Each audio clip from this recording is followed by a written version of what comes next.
And when you come into Jannah, the angels are the ones who greet you. You know when you come to the hotel in this place, you get the serviceman, he's greeting you. Yeah, your serviceman, first serviceman inside Jannah are the angels. And they say, Assalamu alaikum wa rahmatullahi wa barakatuh. To you and to all your family members. All of you. Don't worry, they won't have this American accent. Yeah, just put that on. But what they will have is, they will have the language of Arabic. Everyone in Jannah will automatically speak Arabic. Everyone in Jannah, Rasulullah sallallahu alaihi wasallam said, automatically in Jannah, when you get inside, the hadith of Bukhari, you will be like your father Adam alayhi salam, 60 foot tall. 60 foot tall, 7 foot wide. Plenty of enjoyment, brother. Plenty of enjoyment. If you're not big, you know what I'm saying, like you can't, you know what I'm saying, like. You know what I'm saying, like. So they're big. But don't worry, she's going to be big as well. You know what I'm saying, like, she's not going to be Michi. Everyone will be the size of Adam alayhi salam. Everyone will have the voice of Dawood alayhi salam. Because when Dawood alayhi salam used to sing the Psalms that Allah revealed to him, he used to sing it, and he had the most beautiful voice any human being ever had. And Allah said in the Holy Quran, in Surah Sad, that when he used to sing At-Tayra Mahshura, the birds used to come in their hundreds, in lines, in rows, and they used to sit right around him, and they used to all sing along with him. Even Allah said, Al-Jibal, the mountains would sing with him. If you heard his voice, your heart would melt. You know, some people have voices, subhanAllah, let them hear the best of the voice. So every person of Jannah will have that voice. Every person in Jannah will get the beauty of Yusuf alayhi salam. Subhanallah. But don't worry, there won't be any, other kind of people in Jannah. Only men to women and women to men, alright? There's no other business, alright? You know what I'm saying? Like, anyone thinks that they can go over there and do that kind of thing, yeah. I'm sorry, that doesn't exist there. Sorry, my friend. Yusuf alayhi salam was the most handsome individual. The women cut their hands, they were blood pouring down. You know, if you cut your hand, you know how painful it is. They cut it right from between the thumb and the forefinger. They cut it. There's a cut in the apple. They went straight through the skin, into the meat, right towards the bone, and they're still going. That's you in Jannah, brother. When you walk in, the women are going to go. That's it. And sisters, my sister, I'll get to you later on, inshallah. Who are listening. I've got a whole group of men here who have been waiting very long for this talk of Jannah, so I've got to feed them a bit. So you come inside and the angels greet you, and you get the husn of Yusuf, and from your heart all that hatred is taken out. And the fourth thing Rasulullah sallallahu alaihi wasallam said every person gets what? You get the character of Muhammad sallallahu alaihi wasallam. Allah. So you're not going to hurt anyone in Jannah, don't worry. If you basically, accidentally do something, there's no accidents in Jannah, but I'm just saying, if there is, don't worry, there's no hospitals. So if you work as a doctor, you ain't no job in Jannah, don't worry. You know what I'm saying? There's no lawyers in Jannah, there's no arguments in Jannah. So if you're a lawyer, so there's nothing. No engineers, you don't have to build Jannah, it's all built for you, right?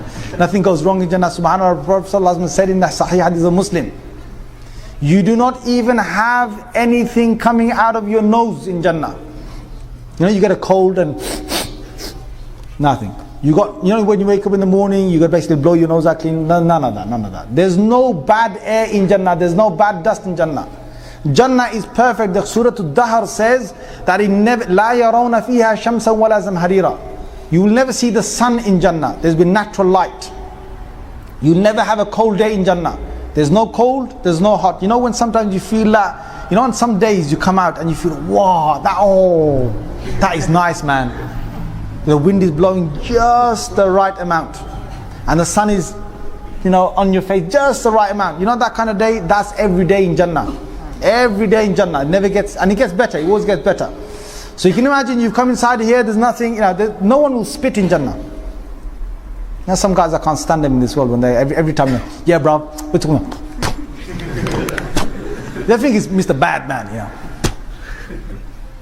It's horrible, it's horrible. What are you doing that for? I mean, come on, in the Sunnah, Rasulullah said what? He said, even in masjid, if you see someone's, something come out of their mouth, or the nose, you've seen, you better clean it, because, subhanAllah, what did Prophet ﷺ say? He said, Allah has, this is a hadith in Bukhari, he said, Allah presented to me the actions the best of actions and the worst of actions. From the best of actions I saw, a man who will remove a harmful item from the pathway. That's the best of actions. From the worst of actions is, there's a bit of phlegm or there's a bit of the part from the nose, okay, mucus, inside the masjid, and people see it and they don't want to clean it. That's from the worst of actions. So no one's going to spit in Jannah. There's no toilets in Jannah. Woohoo! You can go, you can enjoy yourself, don't have to worry about the toilet. You can drink, when they drink alcohol, there's a problem of letting it all out, right? There's none of that problem. You can drink and drink. No one will go to the toilet in Jannah, and then that word, the Sahaba. The Sahaba said, Messenger of Allah, what? Yeah, you drink, you eat all of that, you got the power of 100 men to eat. You know what I'm saying? Now some people, you sit with them in this world, you think, God, take it easy, man. Before you got 5 chickens, before you take one in, he's taking 4. Right? God, man, take it easy. There's some people like that. Now don't worry, in Jannah, you got plenty of food. Yeah, the food in Jannah is so much. La ilaha, so much. You can sit there all day and eat. You can eat. Now you got the word, the Sahaba, they were worried. What's going to happen? So Prophet ﷺ said, don't worry, you just sweat. Sweat. But what the sweat is, Rasulullah ﷺ said, your sweat will smell of musk. So when you sweat, it's really nice because you got nice new perfume on yourself. So she's even dying to come closer to you because you sweat. You sweat inside Jannah.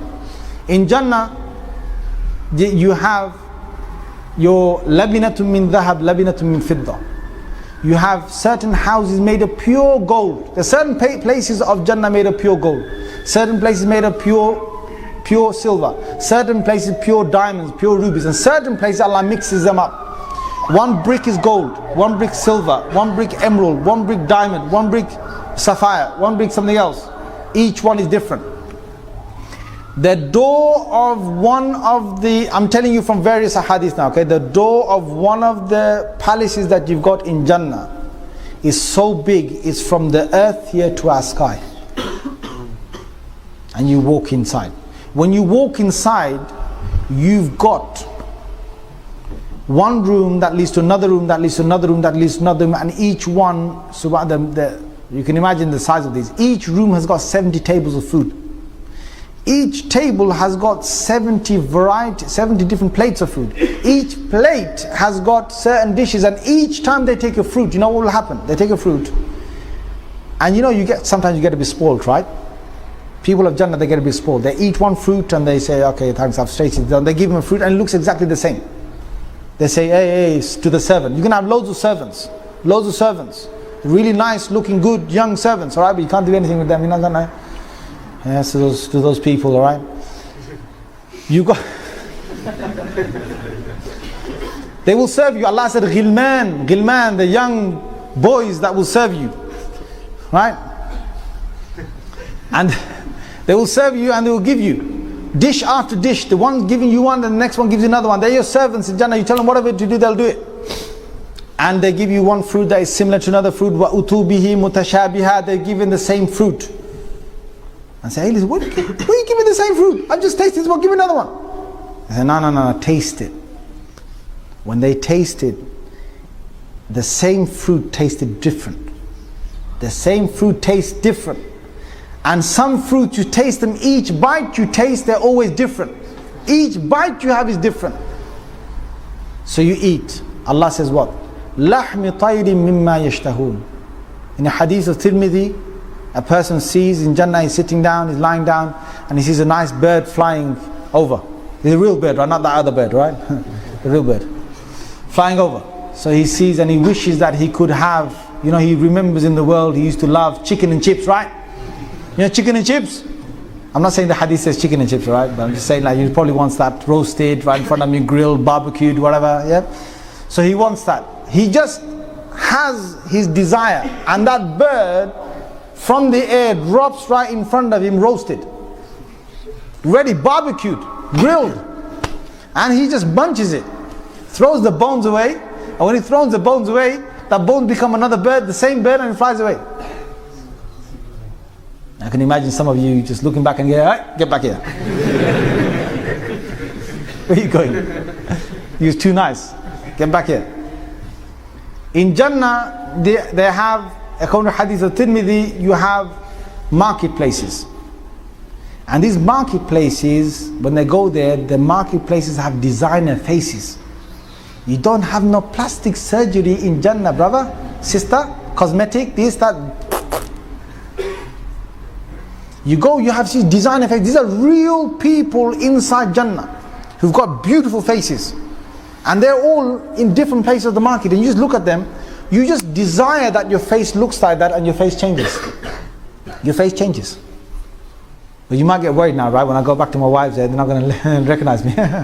They come back home and their wives come running out to them. And they say, "You look even more beautiful than what you went, with the face you went with. You look even more beautiful." They will have 70 pieces of clothes on them. Thin pieces, fabrics on them. Each one is a very delicate fabric on the hur'i, the hawra. 70. And through the 70, according to Hadith of Muslim, through the 70 of these beautiful fabrics on her, he sees the love she has for him pumping in her marrow bone. Forget the heart, it's in her marrow bone. Allah has created her to see nothing more than just you. Me, you. Because Allah will make her be. In fact, right now, you know, you're in this world right now. You know, the hadith says, Prophet ﷺ said, you know, when a person's wife says things to him, bad things, "Oh, you this, you that, you never tidy up, you do," you know, you get it from your wives. Yes, guys, nod your heads. Say yes. Or is it only my wife? Don't worry, she's a good person. Yeah, she's a good person. Okay, she'll be listening to this one day. You know what I'm saying? She'll be getting me back at this. But I say this to her home as well. She says bad things. One of your wives said it. You know, Rasulullah ﷺ said. He says, "Your hur'een in Jannah are saying, are you? Stop saying that. He's our husband as well. Our husband as well." It's in a hadith. So sometimes I tease my wife and I tell her this. I say, listen, take it easy. My wife's in Jannah are saying something. My wife's in Jannah are not liking it. They're not liking it. Don't say that. And she starts laughing. Right? Just to make her laugh. Yeah, I really wind her up sometimes. I just make her laugh because when she gets mad at me, I just wind her up.